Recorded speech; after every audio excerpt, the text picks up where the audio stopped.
नमस्कार, नमस्ते फलटण यूट्यूब चॅनलमध्ये मी राजकुमार गोपने आपलं स्वागत करतो।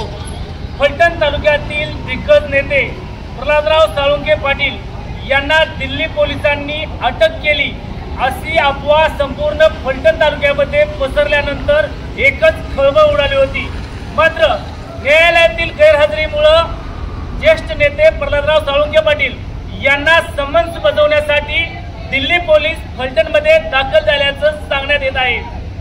यामुळे संपूर्ण फलटण तालुक्याचं या घटनेकडे लक्ष लागून राहिलं होतं। मात्र ज्येष्ठ नेते प्रल्हादराव साळुंखे पाटील यांच्याशी संपर्क साधल्यानंतर गेल्या 8-10 वर्षापासून या ठिकाणी ज्या काही न्यायालयीन प्रक्रियेमध्ये त्या तारखांना हजर न राहिल्यामुळे तेथील कोर्टाने ज्येष्ठ नेते प्रल्हादराव साळुंखे पाटील यांना समन्स बजावण्यात आलं होतं आणि याच अनुषंगानं दिल्ली पोलीस फलटण येथे दाखल झाले होते। त्यांनी ज्येष्ठ नेते प्रल्हादराव पाटील यांच्या सुरवडी येथील निवासस्थानी त्या ठिकाणी पोहोचले।